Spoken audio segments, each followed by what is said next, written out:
Hi, everybody. I'm Nina Boski, and welcome to Mental Health Mondays.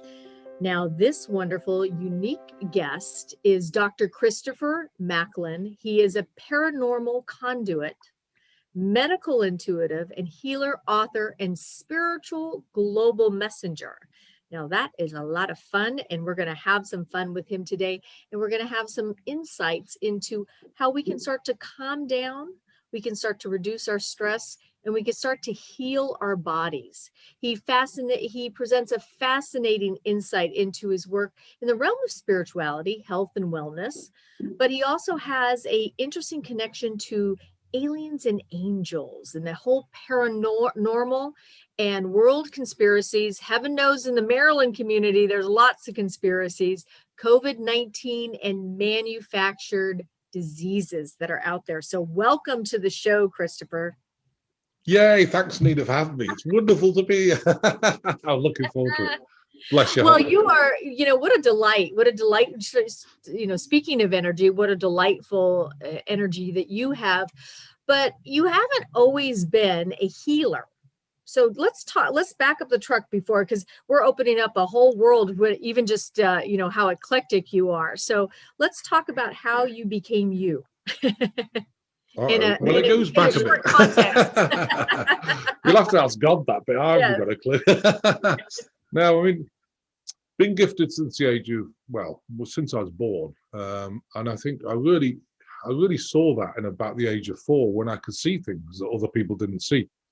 And of course, everyone thinks, oh, well, it's in your mind, it's made up. For example, in my bedroom, I saw a big old reptilian thing. And I thought, oh, Dad, there's a reptilian thing over here. And he runs up, well, where is it? Where is it? And I realized, oh, you can't see it. It's there, and some people do have gifts. And, the audience might be thinking, oh, this guy's a whack job. But truly, some people can see these things, some people can't. It depends on your gift. So anyway, I learned very quickly to manage these things. So, when my father would go and said, get out of my bedroom, it went. Wow, that worked. and so I learned, even at the age of 4, I had a kind of inner strength to be able to deal with these things. Anyway, as time went on, of course, I could see craft in the sky. I could see many things. And I think, I went through school, highly dyslexic, struggled with spelling, but, very good at maths. And so I shone at maths, but struggled with spelling and English. And I still do, actually. That's why Mandy type stuff. It's interesting because, you can have gifts, but in other ways you don't. And, I was trying to shame myself. Think, God, I wish I could, writing the books, I had to get a ghostwriter. I can't, write fluently, but I've got the information, so you kind of dictate it. And, the lady put it in a format where people can understand it. You've got to recognize your gifts. Yeah, it's very much so. And you have the content and yet the dyslexic part of you. I certainly can relate to that because I'm somewhat dyslexic, especially I transform numbers quite a bit, right? And sayings, very famous sayings, and they go, oh, there she is in her famous saying. So I totally get what you're saying. That's amazing. But anyway, I moved on. I went into the corporate system, and I always remember, I was in the corporate system for about 18, 20 years. Couldn't stand it, disliked it with a passion. Worked in Philips Consumer Electronics, worked in Marconi, worked on governmental systems. Couldn't stand it. Got very well paid. I thought there's got to be more to life than this daft paycheck here, because I wasn't interested in it, and I'd had a real dislike for money. But then what happened is I was building some apartments in Manchester. I thought, oh, I'll try some apartments out way beyond my scope, and of course, because I'm not in the deep banking system, you have to be in there to get properly funded. If you don't, they'll pull the loan, they'll pull the ticket. And anyway, I went bankrupt and, oh, that wasn't a good idea. So I kind of ended up semi-homeless. And people think, what do you mean by that? Well, the first month of going bankrupt, I stayed in an apartment, and then I ended up in a car for about 2 years, living out of a car. Sometimes I do a healing for a hotel room, and sometimes people let me stay at the house for a week, so they got fed up with you and buy, So it was a journey. Would I want it again? Absolutely not. But it did teach me an awful lot about stuff, and that's houses, cars, computers. Who cares? It just doesn't matter. It just went. And one thing I'll point out as well is that I had a Bentley at the time. Now, a Bentley, if you don't know, was worth, I don't know, $220,000. Ridiculous. Because all it is a bit of tin on wheels. But, you know, you don't realize were the you time. living out of your Bentley? No, I was actually, I was in the I was gonna say, apartment. that would be an No. interesting I couldn't afford to put gas in it. So imagine this. I'm just going bankrupt. I'm in an apartment that someone let me borrow. I had no clothes hardly, and no food. And I've got a Bentley sitting in the parking lot. I was so embarrassed. I thought, this, you know, anyway, they repossessed it eventually. But, you know, it makes you realize how kind of even stupid I was for buying all this stuff. And I don't do anymore. You know, I'm not interested in stuff. I'm just interested in people. But it was a great education. So you go bankrupt, and then suddenly, you know, I was sitting there in Manchester. God, this isn't funny. What's going on? They said, it's the right time. What do you mean it's the right time? I've spent 20 years, I've got absolutely nothing, and my marriage just collapsed, and everything's gone, and it's the right time, you'll see. And by goodness, they were right. God was right. You know, I went on a journey, and it was an amazing journey, actually. I went to Belize and different places all over the world, India, and raised my vibration, released all the emotion of the past, and then I ended up in America, you know, in Branson, Missouri. In fact, the ministry is in Hollister. It's about a mile outside Branson, and that's where that is. You know, we're actually in Branson. I'm actually, you know, working from home. We can translate between the two, but and you know, from that, I set up a non-for-profit. Now, what's interesting about this is the next part of the story. So, what's the saying? Build it, they'll come. So you built it. Where are they? Oh, and so I sat around for a bit. And, well, build it, they'll come. Where are they? I've opened the office, no one's coming. We had a few people. And suddenly I said, okay, God, what's going on? They said, it's all in here. Take it out there. Oh, okay. I'll take it out there. So the very first time I went out there, I was slammed. We went to St. Petersburg in Florida, and no one ever knew me. It was Unity Church, and they had a huge bookshop. So I went there thinking, well, maybe a couple of people turned up. It was slammed. We had 150 people. They had to lock the doors because more people wanted to get in. And I thought, what on earth they want to come see me for? It was just bizarre. Anyway, I suddenly realized that, you know, it's about the energy. You know, I did a deal with God. I said, look, God, I don't like sales. I don't like banks. I don't like bank accounts. Don't have a struggle with money. I'm not interested in money. I'm not interested in doing the accounting. I just want to do this work. And as soon as I said that, we've always had the money to pay the right people to do the right stuff. So all I do is concentrate, and I'd really urge people to do that. It's so important. So let's back up that track, because I think what you just said was really important. What do you urge people to do? Because I that's such a great, if you could reiterate what you just said. What is it that you are wanting them to do? You, because it sounds like you went inside and you actually got the answer, but explain it into the way that they could potentially start to do that themselves too. Well, first of all, you know, so many people who I hear every day. I mean, we work on 6,000 people a week, you know, healing sessions, and I hear every day like, I hate my job, hate it, you know, or I'm in the wrong list. What you got to do is, if you hate your job that much, it's time to look at a leap of faith, and little by little try and discover. It's my belief everyone's got a gift, and you know, it might be chefing. You know, you're just amazing at food. Am I a gifted chef? No, I can cook, but I'm talking about someone who can create like four ingredients. Go and create something that's going to blow your socks off, and they go away, come back. Oh my goodness, it's amazing. Now, if I have 4 weird ingredients, what do I do with this? I don't know. And it's the same with sculpturing, same with painting. It's all vibration. It's all, you know, helping the body. You know, I've seen people with paintings where you stand back and, wow, the energy coming from that painting is creating so much joy. And, you know, so what I encourage people, first of all, try and find out what your gift is. Everyone has a gift. God's got our back. Everyone's got a gift. And if you actually pursue that gift, whatever it is, you know, you'll find that little by little, a new door will open and you'll go in a different direction, somewhere completely bizarre, where you think, wow, how did I get here? You know? Yeah. Like and both of us, you know, I think about, you know, what I do now, compared to when I was in big media companies and working in media companies and having my cushy corporate job, right?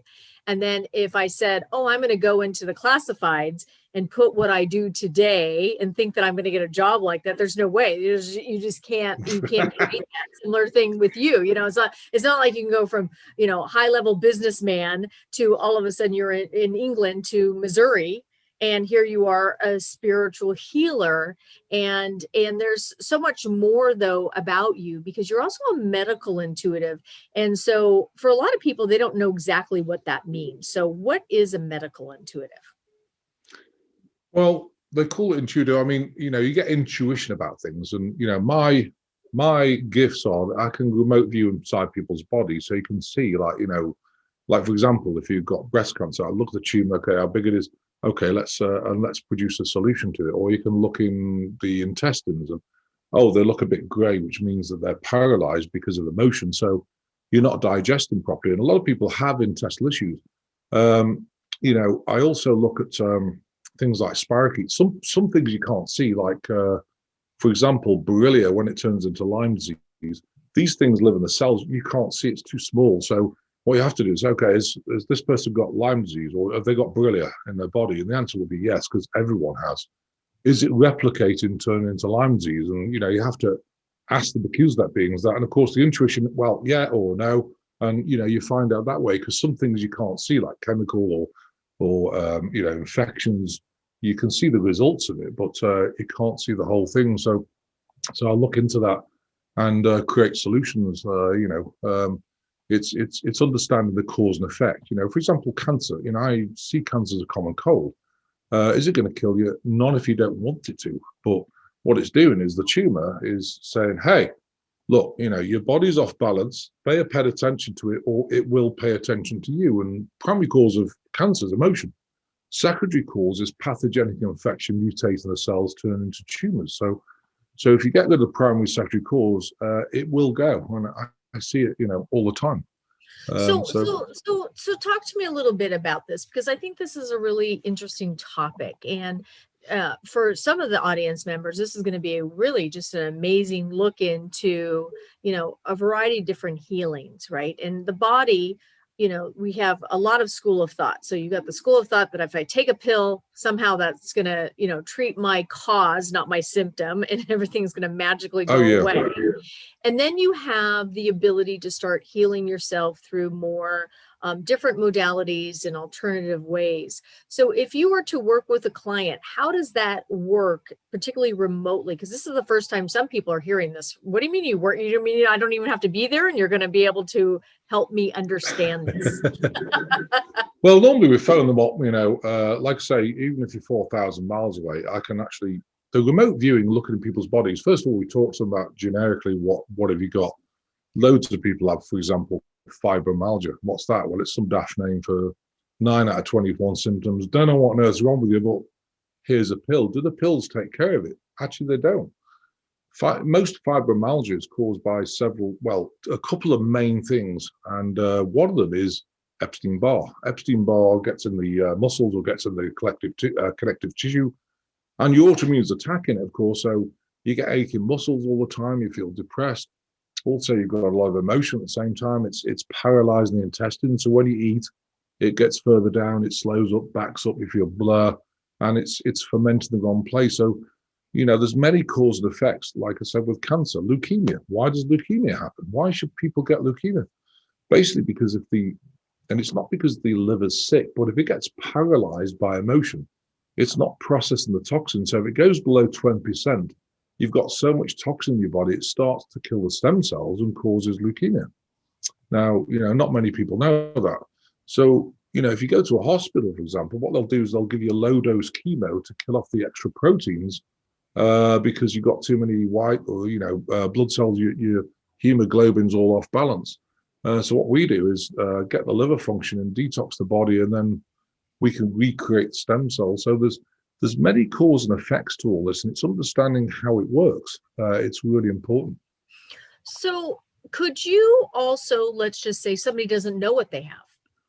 So they come and they see you and you're able to help them pinpoint what their issue is, because sometimes people have, let's just say it's fibromyalgia, and they don't know what it is yet. So they come to see you or have a visit with you. Can you have the ability to go, okay, I know exactly what this is, you know? Oh yeah, you just get that intuitive, like, oh, you got that. You know, I remember a lady, she had chronic fatigue, brain fog, she felt really sick all the time. She'd been to the doctors, spent just over $200,000 and didn't have an answer, you know. And I said, you've got Lyme disease. And she goes, how do you know? I said, I can see it.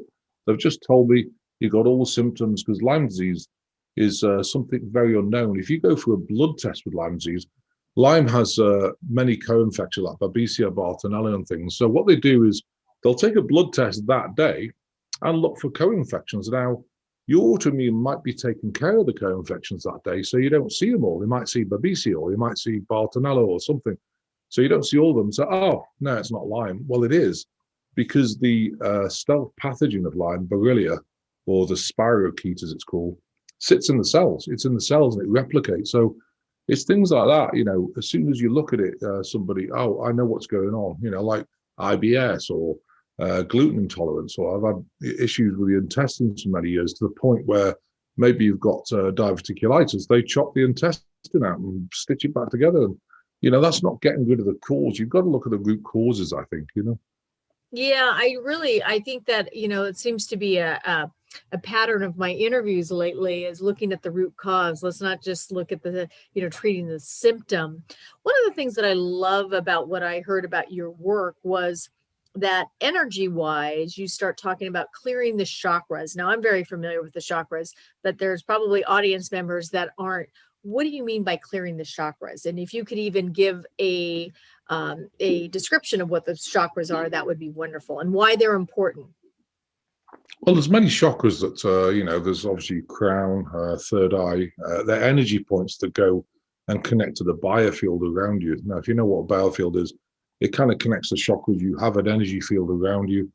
And then you've got the throat chakra, which, you know, if it gets blocked, ability to express. You've got the heart, which is the biggest one. The heart chakra is an energy point where it goes into the heart. And if you ingest emotions, it creates layers. Now, people think you just get like 100 layers. We have tens of thousands of layers, because we live in this crazy, crazy world and we ingest emotion all the time. And, you know, whose fault is that? Well, it's us for actually allowing it in the first place, because we're living in this crazy world. So we're ingesting emotion from, you know, from news to religion to whatever, you know, politics. And, you know, it's time for us to actually take a step back from that, because we don't need to be involved and ingest that emotion and get ourselves all hateful and everything else. And, you know, it builds up, builds up, builds up. So what happens is, you know, people always quote stress causes heart attacks. Well, if you have so much emotion, it's going to affect your heart and your heart muscle and its ability to function. So that's one of the key instruments, I think, to actually release. And it's not just, you know, going to maybe a therapist where you can poke at a layer, you bawl your eyes out, and that's one layer gone. But you've got like 50,000 layers left. You know, you're going to be 100,000 years old before you get rid of it. So Especially if you've lived a little bit, right? Oh yeah, absolutely. So we looked at, we have a fast track way of getting rid of it. So what happens is, due to psychic surgery, I work with a suite of people, well, beings called the Macklin beings. And what can happen is, when you raise your vibration to a level, they can walk in your body and they can do things to your body. So, like, for example, you know, they look for your biggest emotion in this layer of onion. Oh, let's pull that out. So as they pull it out, you'll feel a tightness, then it releases. So we can do 81 or 324 releases. It's a lot in one go, but it fast tracks releasing all this emotion that we don't need, you know. And therefore, Wow. as we get lighter, the body gets healthier. And that's really important. Well, I think, you know, the thing is these heavy emotions, particularly during COVID, and there's a lot of depression, there's a lot of anger, there's a lot of mixed everything going on. And so we have a lot of things coming at us each and every day. I, you know, as a energy coach, talk to people about clearing your energy. Actually, like as you take a shower, right? You want to take an energy shower. So I think the key here and what you're doing is you're fast tracking a lot of this stuff. So as a medical intuitive, as somebody family that is highly intuitive, just from a time you were a young boy. And also, I also think that it's really interesting. I don't know about how you feel about this, but this is something that I believe, is that everything that we've always been is useful to who we are today. Meaning that Oh yeah. even though you might not be the typical businessman today, you being able to relate to the people that are in business, that are in that like really heavy charge, let's make a deal, let's get the deal done, and it's all mechanical, to move from that place to more of a heart and spiritual space is a big transition. But you can relate and really talk firsthand about, hey, I know what it's like to be that man. Well, it's true, actually. I mean, I failed in business. Well, I had some companies doing different things, and one of them went bankrupt, and that was in, I think, 98, or no, actually earlier, 94. And it went bankrupt because I didn't understand business. I didn't even know what insolvency was or anything. And it's really interesting because now I don't even get involved with business, and yet we do thousands of people, work on thousands of people a week. We have 10 staff, and my bank phoned us up the other day. Said, I don't understand how you're doing so well, in the COVID thing. I said, well, I said, tell me from a bank's perspective, you asked for a 5-year cash flow forecast before you start a business. He goes, yeah. How's it working for you right now? And he goes, it's not. I said, well, do you know why we're successful? And he goes, no. I said, first of all, I don't worry about money. I don't worry about people. I don't worry about anything. I don't worry about sales. God's got my back. And truly, if you completely surrender, then, you'll always have enough. I mean, we turn over, a lot of money. It's a non-for-profit. It's about, last year we turned over $1.25 million. So it's not a small enterprise. People think you do this from home. I mean, you've got to be kidding me. It takes a lot of equipment and IT people. Well, and it takes the structure of a business. It is a business, but it's also a business. The thing that I'm hearing from you, and I've heard this from Neil Donald Walsh too, and who's the gentleman who wrote The Power of Now, Eckhart Tolle, right? There's a similar kind of storyline that I find very fascinating in what it is, and you use the word surrender. Yeah. And for most people, and including myself, I think about this, right? Am I really, it's one thing to say I have faith in God when everything's going right and my life looks really good. Not so easy to go, you know what? Doesn't matter if I'm living out of my car. I am going to go with it. All right, God's got my back. And that's the ultimate test of faith, in my opinion. I don't know about you, but it is actually, you just don't worry about it. And it's actually, the more we surrender, I actually think, this, I call it a psyop. You guys might think differently, and that's okay. No one's judging anybody, but it's a complete psyop because I know about nanotechnology. But what's interesting is I think because it's affected so many people, I think, and you've got the yin and yang hatred of different factions of people, and it teaches you to actually love people and take a step back and not hold the space for them. We don't have to involve ourselves in the hatred. We just have to take a step back and just like, wow, okay, that's okay. They'll get it or they won't. It's okay. Again, no judgment.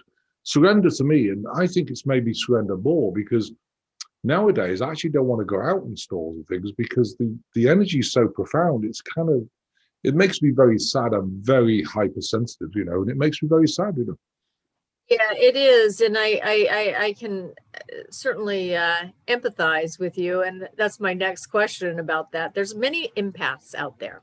They may not be in the line of work that you are. They may be creative souls.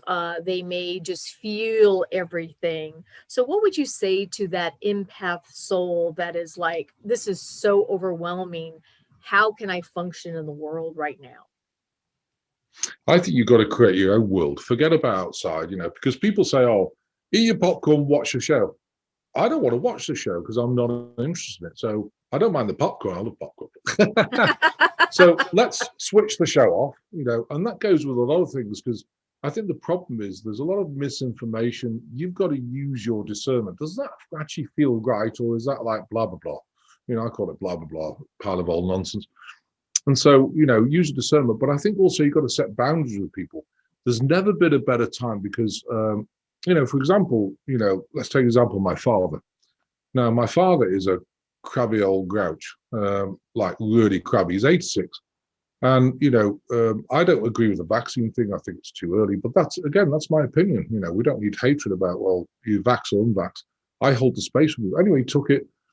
So I told my daughter the other day, about a week ago in England, I said, look, before you take the vaccine, I want you to just do some research and see all the stuff that's in it. And if you're still okay with it, I'll honor and take it. It's okay. And my father, well, you told her not to, and he got really angry the day to the point where I said, I'm done with this conversation. I'm going to terminate it. And I'm going to phone you back when you're not angry. I'm not angry. Are you listening to yourself? It's kind of, because I never get angry. Yes. Dad, hang on, let me just play it back to you. Oh, see? So well, I think setting boundaries so important. And I set boundaries with him. I used to let him berate me, I was thick because I had these problems at school. I was in the remedial class but really good at maths. And I went through life, oh, you're too thick to get a degree. Right, I'm going to get a degree. Got one. Too thick to get a master's. Oh, I'm doing that as well. And, all the things I've ever done has been the opposite of what he told me because he's tried to break me and put me down. And like you say before, I thank him for the absolute blessing of him being in my life. And people say, why is that? He's a crabby old grouch. Well, because he actually made me into the strong person I am today. Because without that, you're not going to gain that strength. It's no use just getting a little bit of taste of, oh, well, she just talked about me behind the back. You need 2x4s, during your life to really knock you over, and you pick yourself up. And that's the thing that's going to give you the inner strength. So like you said before, it doesn't matter what it is. It doesn't matter what situation. It's all an absolute blessing to bring you to the now. I think it's really important. And I think, for people to, especially empaths, and I think because they're feelers, sometimes they don't want to set that boundary because it's like it's too scary for them or they feel too much. But I do think that, being able to protect your energy, set boundaries, those are all really, really wonderful attributes. One thing I want to talk to you about, and this is really interesting, and we're going to get into it from because I love what you said about the vaccine. I don't believe in it. I want you to be able to look into it and do as much research as possible. What I've said to people is that if you are going to take the vaccine, make sure you're not taking it out of a fear-based, because I think what's happening, to your point, with the rush to get a solution, some people aren't even looking at what the solution is. They'll just take anything. And I always say to people, it's not what you create is as important as the energy in which you create it. It is, yeah, absolutely. So, what would you say to people that, we won't get into the debate of whether you're going to take it or not, but I do think you have to look at the energy of that. So what would you say to somebody that is like your daughter? Like, I loved what you said to her, just do some research. I'll honor whatever, path you choose. But I think we're in a very critical place that we're doing a lot of things out of reaction and in fear instead of, kind of, oh, this is a really good thing for me, and I'm doing this because I want to feel healthy. That's a very different thing. Oh yeah. Well, I also think as well, I mean, you got out of fear, oh my goodness, I'm not gonna be able to go out and, I can't travel. Well, who cares? The fact is, don't ever get fear. I think, like I said before, I know what's in the vaccine, luciferon, if you just do your research, who's Lucifer? Why have they called it luciferon? And also look at the hydrogel.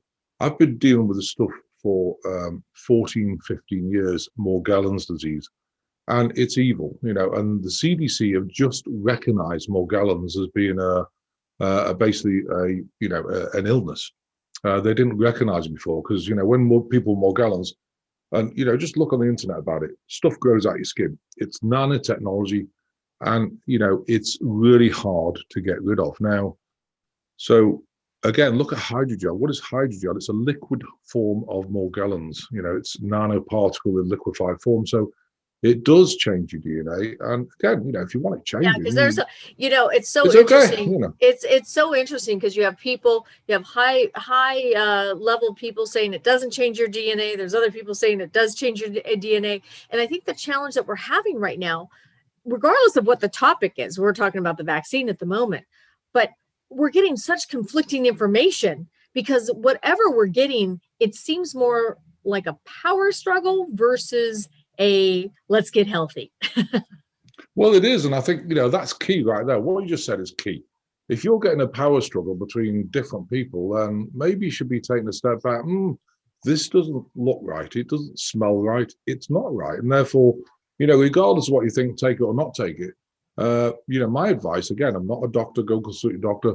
But what I can say is that this stuff, I've got a very evolved person who deals with Morgellons. She's a world-leading industrial toxicologist.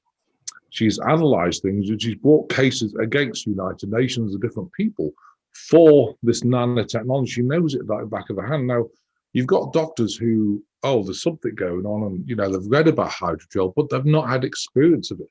She's seen it under the microscope. She sees what it does to people's bodies. She's helped them. And I think, again, I'm not trying to say we know everything. It's just, I think, give yourself an understanding. And if it's that yin and yang, some doctors say do it, some don't, and you've got to have a master versus no master. Just do your research and think, well, if it's nanotechnology, this virus was delivered through nanotechnology. So wearing a mask, it sinks through the eyes, sinks through the scalp, sinks through the skin. So, unless you put a spacesuit on, kind of might get it, and I don't want to walk around in a spacesuit, but, do mask work. Again, it's all about opinions. Do your research. That's the main thing. I think that is so true. So what is one main thing that you would like to share with people as they go back? We're still in this pandemic. We're still limited to travel. People are having some really strong stresses and mental health issues. I know for me, who, I coach people in business, and they are fatigued because guess what? We're on Zoom 24/7, right? Oh, yeah. What would you say? Maybe there's 1, 2, 3 things that you would, just some simple tips that you would give them. I like the ones that you said about boundaries with being an empath, but what else? And research, doing your research is great, but what else would you give them as a possible getting back in tune with who they are, not just listening to the outside world? Well, I think, you need to take a break from the outside world and maybe do something. I mean, a lot of people in the houses. I'm in the house today. Actually, we've got an ice storm outside, so you can't really go anywhere. But I think it's really important to get in your house and start doing some fun things, do some spiritual things like, if you meditate or if you pray to Jesus or Buddha or God, it doesn't matter. The fact is, again, I believe one God, many paths. And I think it's just important to do the things that make you feel good. Whether it's meditation, whether it's Pilates, whether, it doesn't matter what it is. A little bit of running, if you've got a treadmill inside, do a little bit of running. Spend some time for yourself and don't ever shame yourself. People, I see a lot of people, I have 2 glasses of wine a day at the moment. Good for you. And do you know why? Because I'll tell you what, it helps you relax. So what's better, 2 glasses of wine or ingesting that emotion, which is probably going to end up giving you a heart attack? I think just chilling out, a couple of glasses of wine or a beer, people are doing, trying not to overdo it, but this is extreme times. And I think sometimes you just need to relax and don't ever shame yourself. And don't set yourself unrealistic tasks. Well, I've got to get out there, I've got to do this. I used to do that. I set myself about 15, 20 tasks a day, and I'd run out, do all the things, probably only do 5 of them because they were way unrealistic. You get back home, how pathetic I am. I didn't, I was shaming myself every day. So nowadays what I do is, well, if we do it today, that's great. If not, we've got tomorrow or even the day after. It's okay, and just allow yourself to evolve don't stress yourself about anything, I mean, I do a lot of work. We do 11 hours, Monday, Tuesday, Thursday, Friday, work on Saturday morning. We get a lot of, feedback and things to do as well. So it's a lot of work. And I keep telling everyone I'm 22, but they don't believe it. So I'm 58, I keep saying I died by so metallic silver just to look good. But, I'm 58. I could do more than most people because I think it gives you an energy, it gives you that passion to get out and really help people.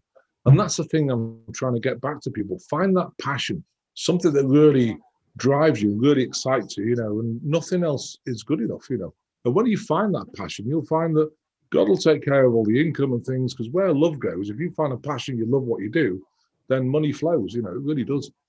I love that. That's what a delightful energy, and also, doing some important work in the world as well with helping people, particularly pinpoint and be able to work with their health issues, with their emotional issues. And you certainly have a very unique and dynamic story. It's certainly full circle moment, and life is just moving along, and you're creating.